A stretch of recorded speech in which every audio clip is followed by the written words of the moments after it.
Ay, magandang gabi mga boss, mga kamping, mga kabunyog. Salamat po sa dumadagdag subscriber, no? Sipa konti-konti, okay na yan. Basta magkakasama tayo. Nagbigay lang ko tayo dito ng reaksyon, no? Meron mo itong 343,000 views.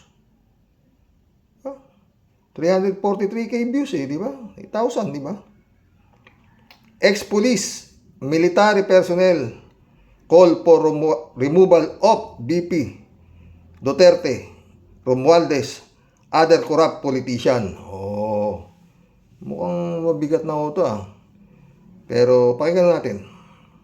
Retired police and military personnel and private individuals calling for the removal of Vice President Sara Duterte, House Speaker Martin Romualdez, and other alleged corrupt politicians. The group's statement with 70 signatories said Vice President Duterte is a threat to national security. It also cited her alleged misuse of tens of millions of pesos in government funds. As for Speaker Romualdez, the group claims the House leader squandered billions of pesos in unnecessary initiatives like the controversial aid program AKAP. The group also wants all lawmakers linked to the multi-billion peso pork barrel scam to be held accountable and that all corrupt politicians be banned from seeking public office. They're now urging President Marcos to lead the fight against what they called kleptocracy, legalized plunder, and corruption, adding he must ensure accountability within his immediate family. Philippine Vice President Sara Mabigat ho yun mga friend. 70 signatories daw ho ng mga ex-police and military personnel, no? Pinatatanggal removal of Sara Duterte, Martin Romualdez at mga corrupt na politician, parang hihingi sila ng kay Marcos na ayusin at parang ganun, linisin ang gobyerno ito, di ba? Kay Marcos sila ng mga friend. Ito tanong, paano kung walang mangyari sa request nitong mga 70 ex-police and military personnel, no? Doon sa kanilang daing na hinihiling kay PBBM. 70 70 plus signatories ng mga ex-police and military marami na hong nagsisigaw ng mga ex-military, mga, di ba, yung mga dado na yan, kung sino-sino. Marcos resign naman ang sinasabi. Ang gulo-gulo, no, mga friend. Para ng hindi ko na maintindihan ng mga boss kung ano nangyayari dito sa gobyerno to, no? Yun nga tanong, paano kung hindi nangyari ang kahilingan nitong mga military? 70, marami-rami na yan, di ba? Pero ano kayang susunod nilang hakbang kung hindi matutupad ang kanilang pakiusap kay Presidente? Natanggalin, removal. Ano lang ito kailan lang yan Nung ko pa gustong talakayin yan mga friend. Parang sinasabi dyan na tanggalin na ang korupsyon. Bongbong, tanggalin mo ang korupsyon dito sa gobyerno. Di ba? Paano nga kung hindi mangyari yung hinihiling nitong 70, 70, di wala rin. Di ba? Not unless na meron silang iniisip na military takeover. Di ba? Nasa kanila ho armas Di ba, mga friend? Pero kailangan matibay sila. Bukod sa 70 sila, meron silang sa likod na pero hindi na Sara Duterte kailangan tanggalin din Sabi nila removal of Sara Duterte, Martin Romualdez at mga kurap. Parang may laman di ba mga boss? Sino ang niyan? Utak niyan. Yang ex-police military personnel call for removal of BP Duterte, Romualdez and other corrupt politician. Mukhang galit na militar mga friend. Ha? Para sa akin, kung kaya nilang hindi. Corrupt politician ng pating. Tama to? Oh. Other corrupt politicians. Ang putya. Hindi kaya ibig sabihin ng mga military na to. Mga boss. Corrupt politician. Abe, parang sa panahon ngayon, yung corrupt politician,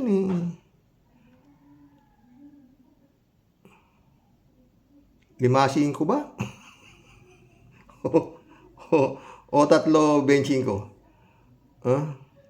Parang candy na ho yan sa takbo ng gobyerno. Parang candy. Di ba mga friend? Tuloy pa natin. Sara Duterte could be staring at a fourth impeachment complaint next week.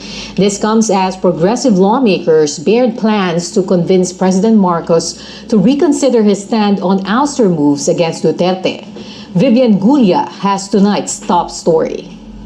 Which means A fourth impeachment complaint looms against Vice President Sara Duterte, and House Secretary General Reginald Velasco says it may be filed at the lower chamber next week based on the information relayed to him by a Matagal kasi ang impeachment na yan. Sampahan nyo na ng kaso, plunder. Sampahan na sa Department of Justice, di ba? Maliwanag naman yung plunder Di ba? Hindi nga niya may paliwaliwanag, nagkakandahimatay na yung mga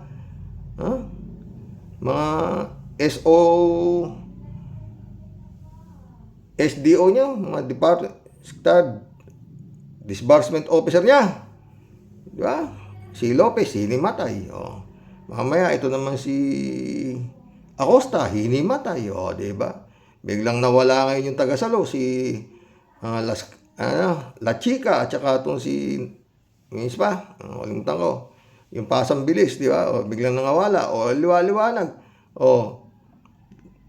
Ewan ko. Yung NBI naman nag-aantay sila sa wala kay Sara Duterte na sumipot doon sa NBI. No, mga friend?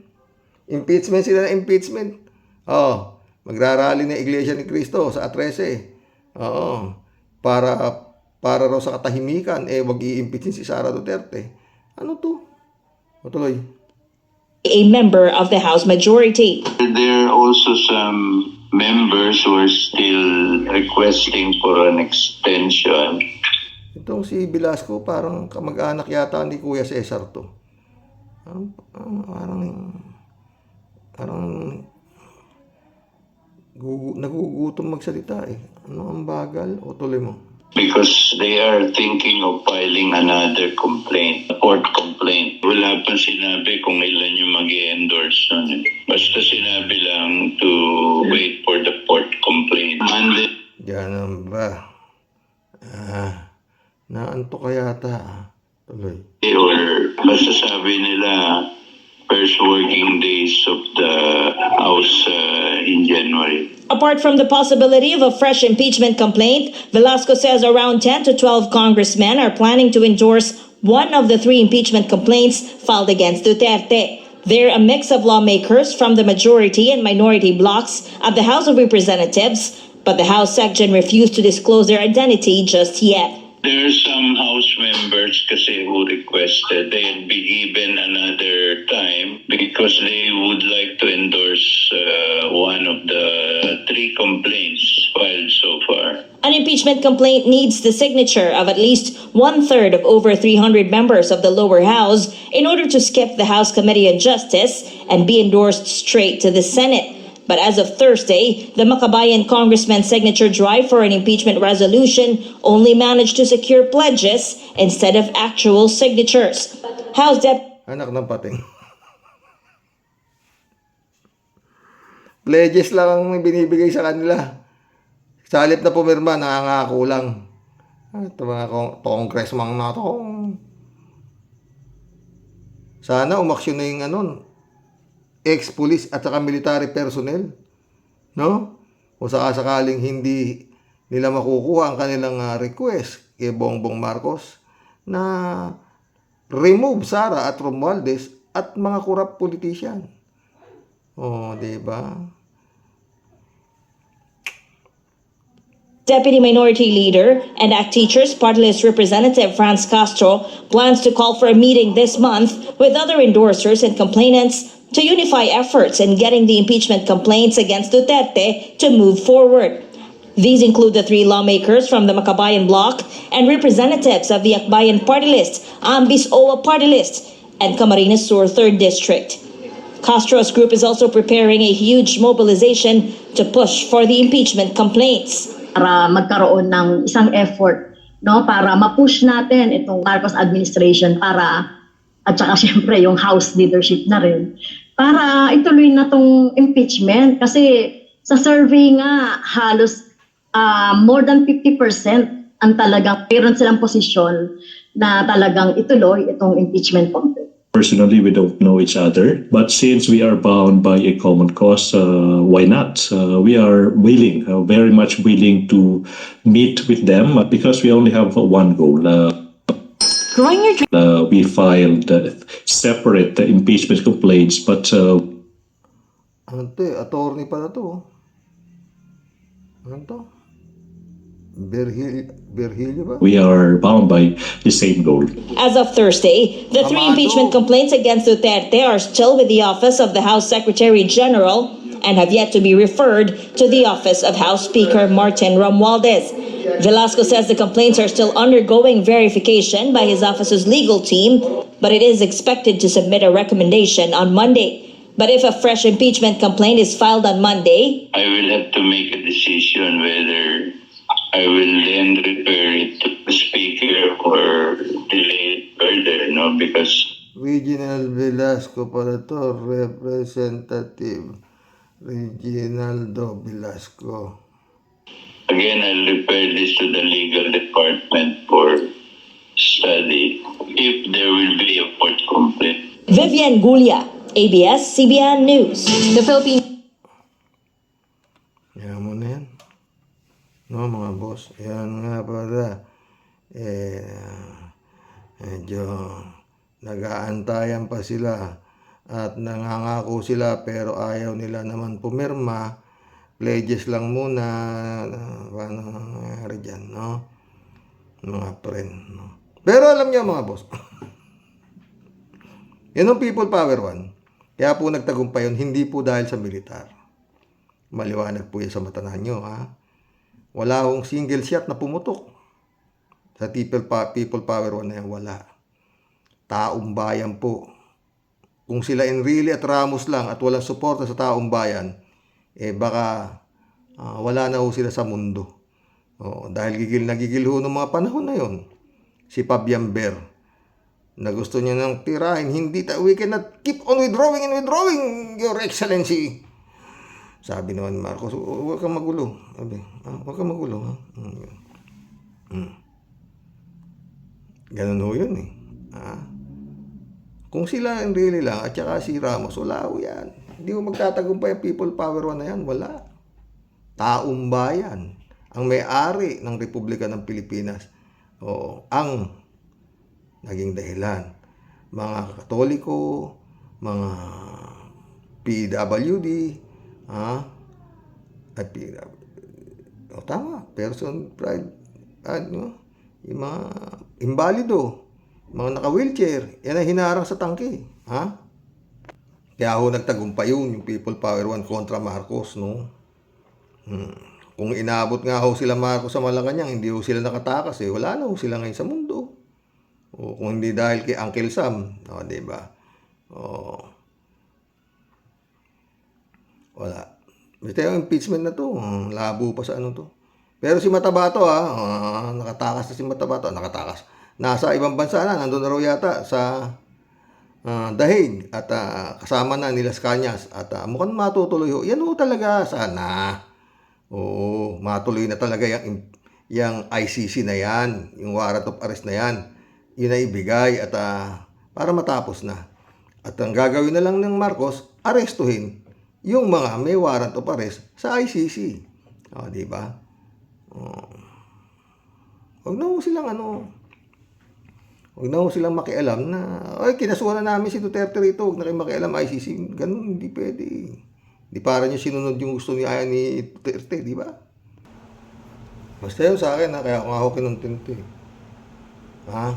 Parang may laman yung gustong mangyari ng mga ex-police and military, mga personnel, ha? Tumbok nila si Marcos, ayusin mo. Parang ganun, di ba mga friend? Si Marcos ang inaan nila na remove Sara Duterte and Martin Romualdez and some corrupt politician. Yun ang ano nila kay Marcos, di ba mga friend? Pero doon tayo sa ICC. Na? Kung sakasakali na dadating nga yung ICC na warrant of arrest ng Duterte, diyan na ho magkikita. Yes, wala impeachment, tsaka na impeachment. Unahin muna yung ICC, matagal yung impeachment. Di ba? Yung ICC. Paano aarestuhin si Digong, si Bato, at yung mga iba pa na nakasama doon sa magiging arrest warrant ng ICC.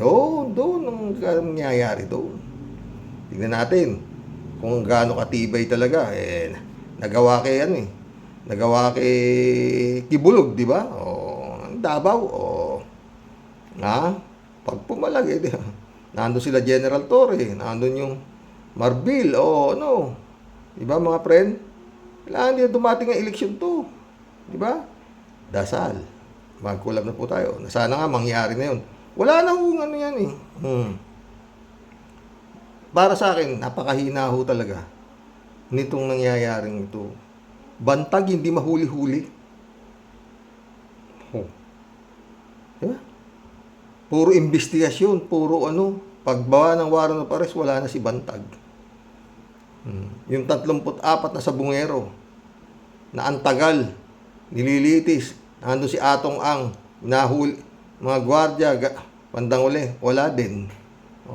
Ang dami ho yan, 34, plus itong mga pinatay nitong panahon ni Duterte, wala pa hong nakikuhang hustisya. Diba mga friend? Magkulab na tayo. Ewan. Kung bakit, no? Bakit? Bakit wala makang hustisya? Puro mga halimaw ho yung nasa likod ng krimen, di ba? Puro halimaw na hindi nila mahipo. Diba? Shout out Joey Tobileha. Jojo Jestro, shout out. Karox, nakalabas ng bansa sa Edgar Motabato ayon kay Streetwise Vlog po. Dubai po. Going ICC. Na yata po watching from Iloilo City. Taga Iloilo. Si Streetwise po. Kaibigan ko yan si Streetwise. Si Takero Miyamoto. Kahiwalay lang kami dahil nga yan. Marcos ya ako Lenny. Respetuhan kami. Mabait po yan. Tatay Roque tawag sa akin yan. Nung panahon ni Kabayo, magkakampi kami niyan. Itong si, Mangusin. Magaling ho yan. Matapang na tao. Magkakaibigan ho kami niyan. Magkakasama ho kami sa Talino Warriors. Nagkaiba nga lang ho kami. Dahil siyempre, kukumpara ko si BP Lenny. Kung bakit ako Lenny, bakit sila Marcos. Diba? Hindi ho kami nagkasundo.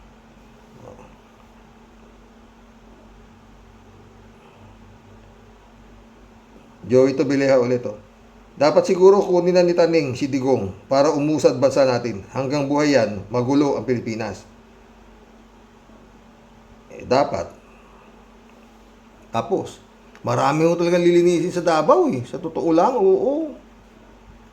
Sinasabi nila Matabato, kung pinakinggan lang ng Senado, yung investigasyon kay Matabato sa kay Las Cañas ng mga panahon na wala ho sana namatay. Kaso hindi. Hindi sila naniwala sa mga sinasabi ni Matabato at Las Cañas. Ano nangyari? Ilang libo ang namatay sa peking drug war ng Lord of all drug lords. Diba? Kasalanan ng Senado nung mga hindi naniwala kila Matabato at kay Las Cañas. Di ba? Kung naniwala kayo kay Senadora Laila de Lima, Wala eh. No? Binaboy nyo eh. Dahil yun nga, Duterte. Kaya sinasabi na, na nag-aalangan na pumirma, mga ganito, ganon, kasi hindi. Kung ako tatanungin, hindi. Nakinabang sila kay Duterte. Baka may alam si Duterte sa kanila. Oh, di ba? May hawak na si Duterte sa kanila kaya hindi sila makagalaw. Yun lang yun. Kasi katangahan mo naman, buti. Kitang-kita mo na nga na talagang ka-impeach na yung Sara Duterte. Oh, ayaw mo pumirma? O other way around na hiyang na hiyang kayo doon sa, hindi ako pipirma ako ng ganun-ganun lang. O, di ba? Hindi pwede yun. Raul Villanada, shout out. Greetings, Kuya Rox, at sa inyong may bahay. God bless tayo sa 2025. God bless, Raul. Raul ulit. Wala nang katapat si Senator Miriam kumpara lang naman sa Senado ngayon. Wala talaga. At kung nabubuhay si Miriam Santiago sa ngayong kumposidad ng Senado, naku po talaga. Maraming susuot sa ilalim ng pupuan nila. 3JC Hope, shout out Kumbaga, ano ang anatomy ng Miriam Santiago? Sagot, Robin Hood, move.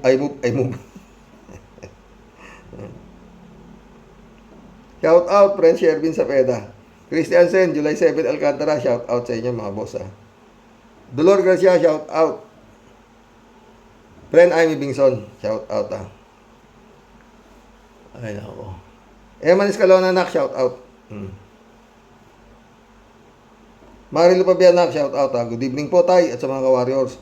Ang tapang, matalino at may dignidad na hindi natin matatagpuan sa Senado sa ngayon. Nakakapanghinayang, siya ang kailangan ng bansa natin. A pride of Filipino people. Isa pang nakaka-proud ang Kapersi Lapid. Makabayan, matalino at matapang. Wala na sila ngayon at siya dapat inspirasyon ng mga Pilipino. Nawa may lumitaw muli na ganitong mga may paninindigan. God bless us po tayo sa mga kawarriors. God bless. Marilo Pabian. Sumagot si 3JC Hope.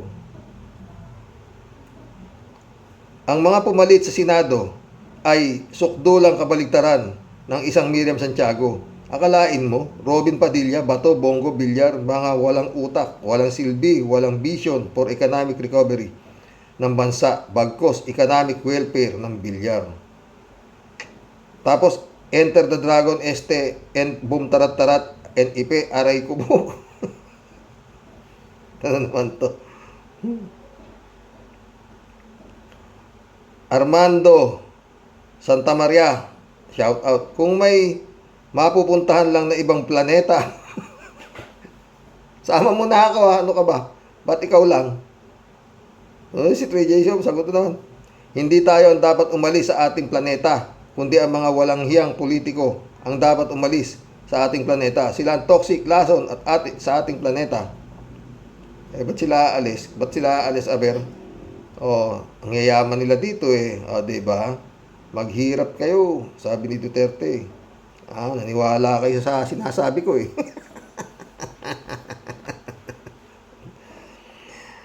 Yan.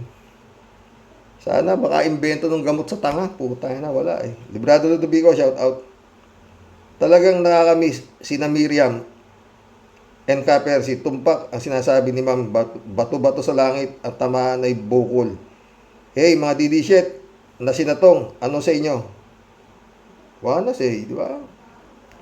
Placido Silva, shout out Dapat magbago yung batas ng Pilipinas para managot ang pamilya Duterte. Si Trillanes dapat maging presidente para magkaroon ng hustisya mga biktima ni Duterte. Wala nga Paano mga minamalas-malas pa yan. Tatalo pa mayor Edmundo Cheng, shout out. Yun ang totoo. Tama lahat ang sinabi ni Miriam Santiago. Kaya, hoy, Garcia, napakinggan mo ba yung sinasabi ni Miriam Santiago? Ikaw ang nagpapapasok ng mga bulok na kandidato dahil sa lagayan. Yan. Hindi ka naman naririnig ni Garcia. Bakit kanya pakikinggan? Hindi sayang yung grasya ni Garcia. El Mundo Cheng, si Garcia ang dapat sisihin. Dapat kung bakit tayo may mga tanga at bobong mga senador sa Senado. Mahirap kung appointed lang tulad ni Garcia, lusot lahat ang mga tuta ni Digong. Hindi naman. Tatakot na siguro si Garcia kay Kibuloy. Ha? At baka hindi siya makapunta sa langit. Thank you. Ferdinand San Juan, good evening po, Karox. Shout out muna po, Karox. God bless us all. God bless, Ferdinand San Juan. Federico Mandaco, shout out. Sir Rox, sabi nga nila si Miriam Defensor Santiago, ang the best president that we never had. Nung una, nadaya daw against Ramos. Tapos itong huli, may sakit na siya, kaya di na rin siya nananalo. Iba yung tapang niya, nasa tama at nasa legalidad. Di gaya nung matapang daw na BP ngayon. Ang tapang ay wala sa lugar. Puro pagbabanta at pananakot lang yata ang alam. Federico, hindi pananakot yan, Iniutos niya na yan. Kaya dapat si Bongbong ay mag-ingat, Estrelita Hero, shout out, Good evening po, Sir Roque. Long time no see. Ikaw nga Ba't nasaan ka ba kasi? I'm always watching from Japan. Salamat.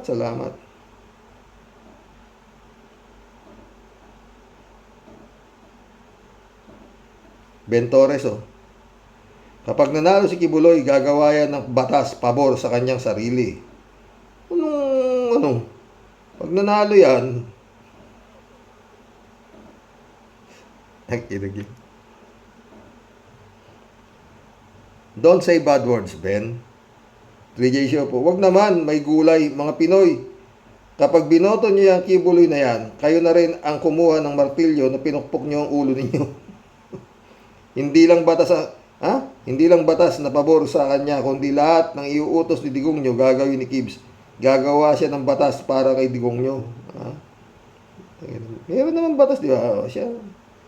Yung batas nga niya, siya ang the appointed son. Federico Bandacolet, sa vlog ni Takeru Miyamoto yata yun. Si Mutabato daw ay nakaalis na Pilipinas via Dubai, papunta ng ICC. Hindi nagsisinungaling yang si Mutabato. Tuloy-tuloy ang kwento. Alam mo kung hindi gawa-gawa lang. Panahon na siguro pa talaga dapat na mapalitan na sila sa Davao, di ba? Kaya nga, yun ang nakabangan natin. Dapat tutukan nila General Torre ang Davao. Dahil by all means, by hook or by crook, gagawa yan. Hindi yan papayag na mawala sila sa Davao. Oo. Kita mo, maski na sa kumandidato, mamamatay na daw siya. Namatay ako, yung anak ko na si Basti naman. Talagang akala nila si Basti ang papalit sa akin. Opo. Nanginang yan. Hoy, Davao. Kung may taga Davao nanonood dito, mag-isip naman kayo. Oo. Pero alam ko, hindi naman nanalo. Kaya lang, kung sa parehasa, kaya dapat sila General Torre, kayo na ang kumano dyan. Huwag nyo nang pabayaan itong mga Davao Death Squad na maghasik ng takot sa mga botante. Di ba? David Ali Mendoza, shout out. Good evening po, Karox. Nakakamiss po talaga ang mga tulad ni Senador Miriam Santiago at Kaper Silapit. Kung buhay lang po ang mga katulad nila, ay siguro puro batikos at mura aabutin ng katulad ni Boy Sili, Rapi. Patay lahat yan! Hari Shoke, ito na walang alam, batas ngunit nagmamarunong. Naku, David, kung nabubuhay si Miriam Defensor, naku, patay tayo dyan. Yari yan, yung mga tulpop, patay yan bullshit ang aabutin yan. Away na katakot-takot, sigurado. Hindi aatras yan. Si Piluka, pinalabas na Senado yan. Yung Piluka na to. Yung naging DOJ secretary. Asan na yun? Yung nagpahama kay Laila de Lima, di ba? Kalimutan ko pangalan ng kalbo na yun, si Piluka. Sumagot si 3JC, patawad. Tumpak, akalain mong itong Erwin, siya pa ang matapang habang dinajustify niya ang kalokohan niya. Siya pa ang galit, mahabaging langit. Saan ka nakakita ng ganito? Yan si Erwin Tulfo. Tawa ko na tawa kay Tony Claire. Tragis. At galit siya doon sa mga yung sa mga tumitingin ng kapalpakan niya. Putik yan. Ay ako. Lalong nakakatawa naman si Atty. Libayan, mga boss. Tragis. Apakahirap po maging American citizen. Yung mga kapitbahay ko rito, American citizen. Oo, diba? Oo. Matagal ho yung petisyon. Taon. Mahaba. At kung ikaw, ang magulang mo, American citizen na, nandun na sila, at kukunin yung anak dito, hindi ka po kukuha kung ikaw meron ng asawa. Kaya yung mga ibang gustong makapunta ng Amerika, hindi nagpapakasal pa. Oo. Hanggang hindi sila napipetisyon doon. Oo. Pero itong si Erwin Tulfo ba ito? Oo. Nakuha niya yung anak niya sa asawa niya doon. Gamit yung ano ba yun? Sylvester ba? Tawa kay Tony Claire. Maniwala kayo. Saan napanoorin siya, Tony Claire? Oo. Ayoko naman siya i-content dalang haba. At saka yun nga, kung kukontent ko si Tony Claire, wala akong gagawin kung hindi ang tumawa. Tumawa ng tumawa. Mantakin mo, dinescribe niya si Erwin Tulfo ng kapita-pitagang honorable. Atty. Claire talaga. Shout out, Atty. Claire Castro. Idol kita. Totoo. Oo. Ang galing. Elizabeth Iscareo. Good evening, Sir Rox. Tama mga sinasabi nito si late Miriam Defensor. Sana may mabuhay uli na kagaya niya. At sa mga senador ngayon na nagmamarunong kuno, hangin naman ang utak.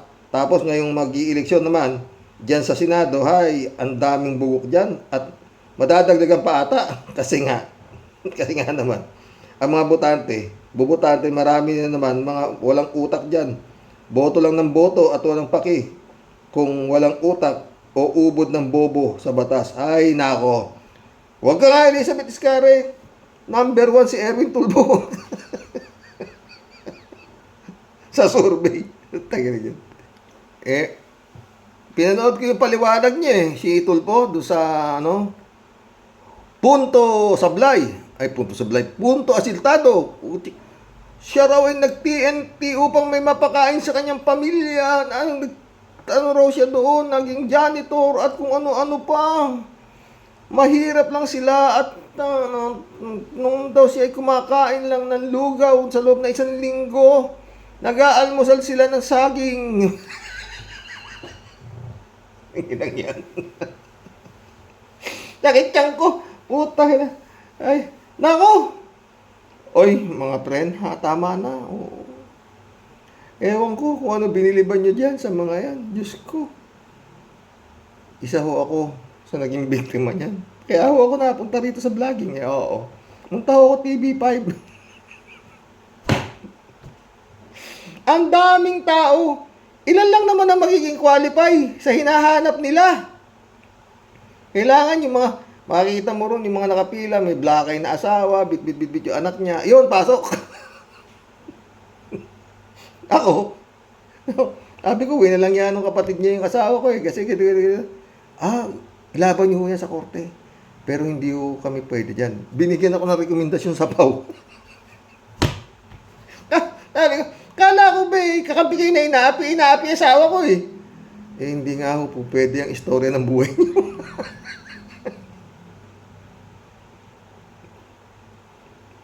Putang ina. Buti may pera, hindi nagkanda gutom. Mantakin mo, anak ng pating, Gumaso siguro ako doon, mga 1,000. Kasi nga, round trip pa pamasahe ko Panginoon, ang hirap pong pumila. Tagal! Taragis, ang dami. Sa babaho na yan Sa 2, 3. 4 na lamesa. Tapos ang haba ang pilang ganyan. Experience mo to haba ng pilang ganyan. Isa-isa kayong may number pa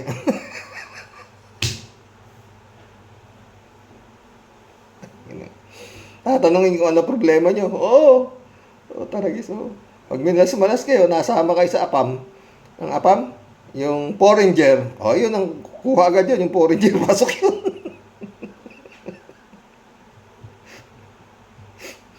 Tagidag yan. Ay! Kaya ako napunta rito. Oo. Oo. Kasi, parang sabi nga sa inyo, bulong ni Lord na punta ako rito. Hindi ako marunong nito eh. Alam ko na, Nokia lang gamit ko eh. Kasi nga tatawag lang ako doon sa buyer. Oo. Oo. Magkano good? Magkano is light? Sa mais buto, pag-uusapan natin ha. Noong mga panahon na yun. Oo. Yun ho yun. Hindi ako marunong gumamit nito.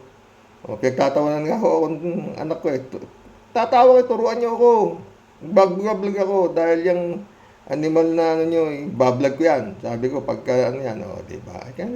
Oh, umabot to ng 24,000 na yung subscriber natin, o, diba? O, kasi mahilig din po ako sa politika. Yun ang totoo. O, kaya masaya po ako. Thank you, Lord. Diba? Kaya pinapasalamatan ko pa rin si Tulfo. Napunta ako rito. Yun lang naging pakinabang ko dyan kay Tulfo. Totoo. Pero anyway, malapit na ho siguro lumambot itong aking hipag na pinasok ng demonyo ang utak, ha? Tuloy natin kay Elizabeth Iscares. Sarap kong kwento, ha? Ano na? At sa mga sinunod ngayon, mga marunong kuno ng hangin ng utak. Basa ko na to. Elizabeth Iscario ulit to. Si Rox, di naman nakakagulat yung mga nangyayari dyan sa costume. Lalo sa costume. Lalo na at hawak pala ng Davao Group. Sino pa ba talaga ang Davao na mataas? O di anak ni Digong ito. Akala mo kung mga matitino at galit sa droga, yung pala, sila pala ang may hawak dyan na para makapasok ang droga. At BFF pala nila, sila Chino, ang mga Chino na involved dyan. Yun nga yun eh. Fake nga yung drug war nila, di ba? Pero sinabi ko sa inyo totoo, ha? Nung makita ko yan nangangampanya, ako walang gagawing matinuto. Pagmumukha na ito. Tama.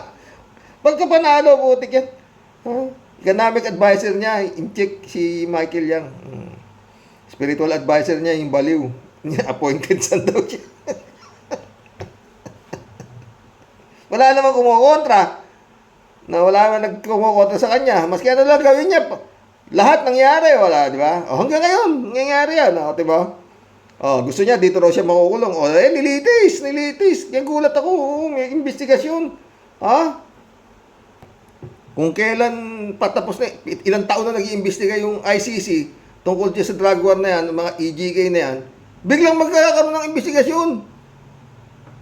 Para ipakita sa ICC na gumagana ang batas. Yan.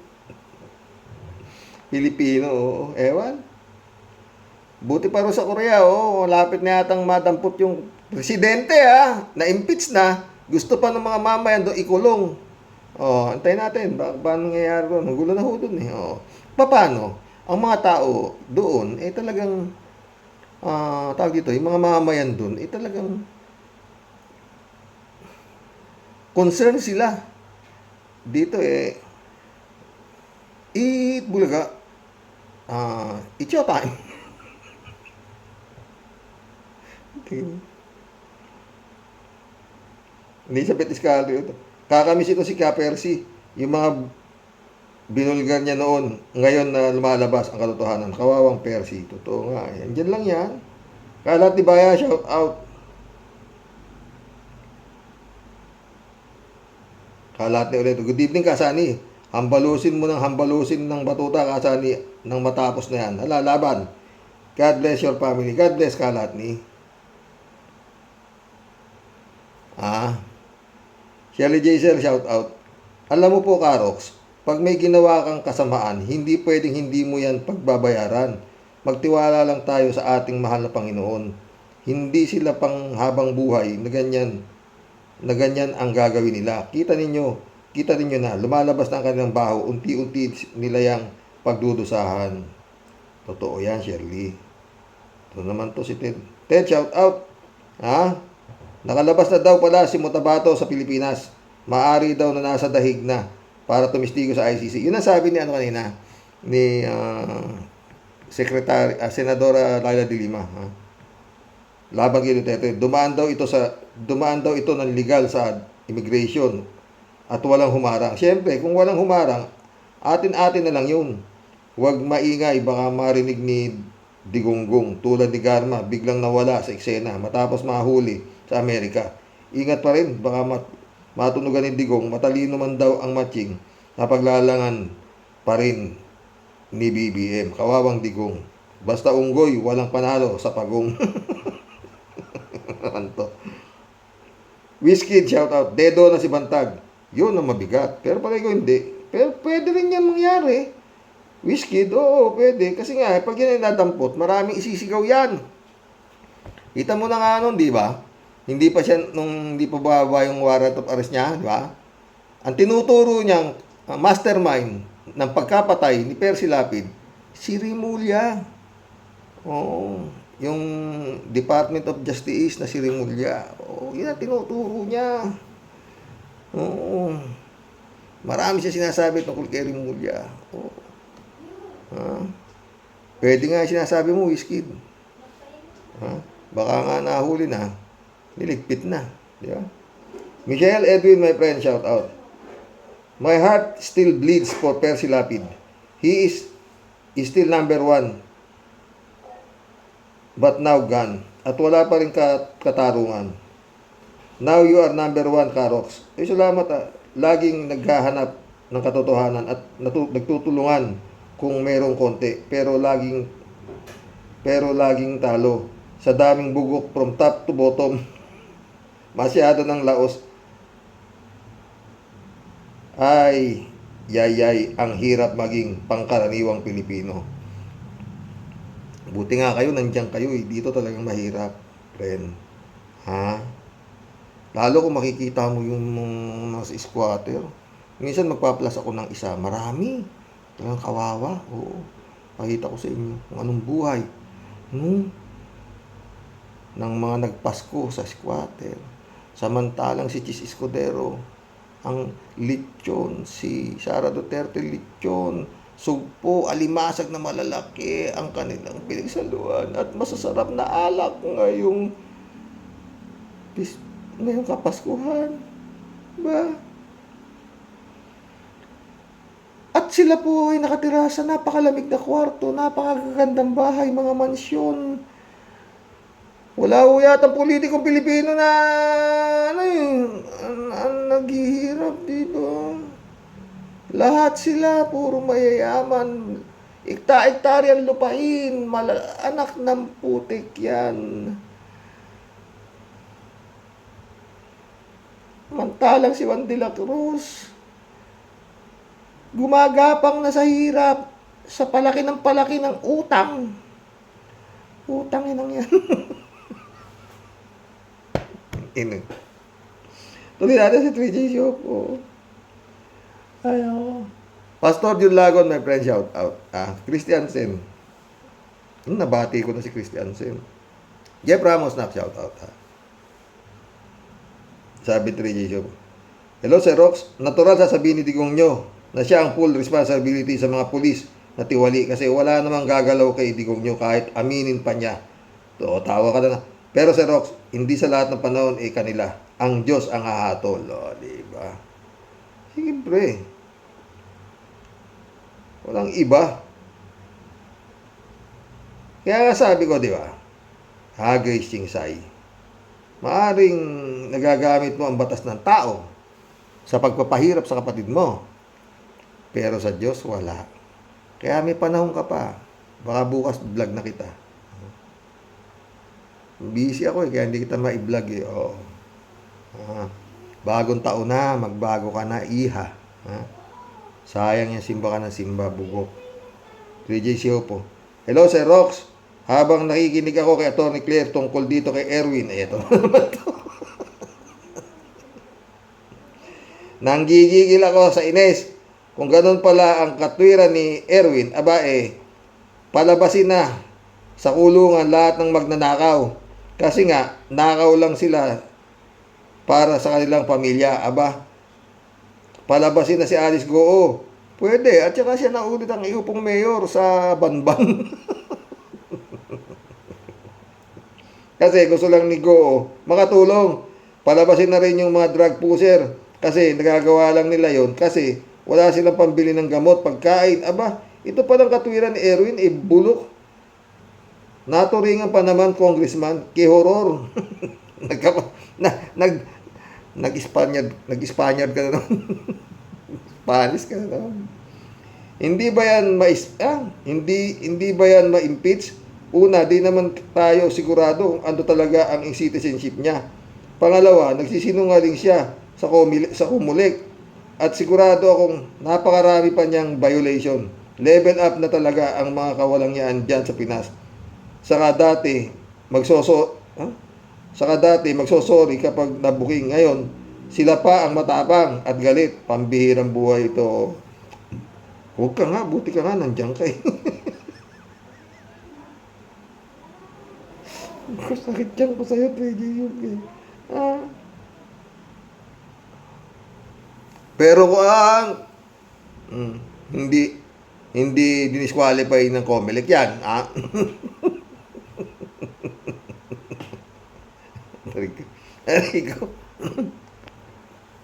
sa ngayon mga friend, itong araw na to, talagang masaya ako dahil kakapanood kay Atty. Claire at saka kay Atty. Libayan. Tawa ako ng tawa. No, totoo. Totoo mga pinagsasabi nila, oo ha. At pinanood nila yung paliwanag ni Erwin Tulfo sa kanyang punto asintado, ha. Pating, oo. Pero dapat subalit yung paliwanag ni Tulfo na yun, lusot sa tanga yun. Oo. Ang daming tanga nga, di ba? At sa ayaw niyo sa gusto. Pag hindi yan dinisqualify ng Comelec, senador natin yan sa 2025.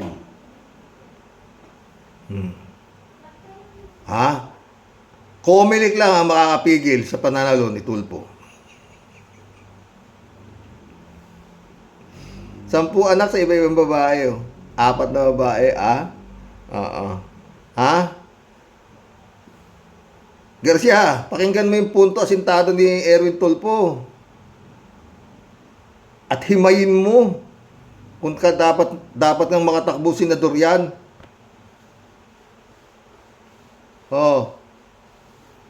Ay, naku. Ex-convict nga raw sabi ni Atty. Claire dahil 3-4 na libel case, convicted. Garcia, disgrasya, inaabot sa ng Pilipinas, Garcia. Si Toto Kausing, ninusins candidate, ng pating, 3J show ulit, Sir Rox, tawa. Ito namang si Pusit, nagdidemand pa ng explanation bakit siya tinanggal ng NSC. Kailangan pa bang explain sa kanya yan? Ikaw nga nanghihingi siya ng explanation, ilang taon na rin nanghihingi ng explanation ang bayan kung anong ginawa niya sa confidential fund. Wala naman siyang explanation. Tapos manghihingi siya ng explanation, tawa ka ng tawa Tia Deli, sana sa susunod na vlog ko mag-comment ka na. Pero kung busy ka pa at saka marami kayo, okay lang. Basta manood ka lang. Tsaka sana kung ano man ang dyan, gaya ng sabi ko, pag may problema, tumingin ka sa may problema sa'yo. Tapos, ang problema, di ba? Ganun lang yun, mga friend. Tia Deli pa. God bless, mga boss. Mission accomplished. Hanggang bukas pumuli, mga boss. Magandang gabi! Parang ka-Percy Lapid. Erwin Tulfo!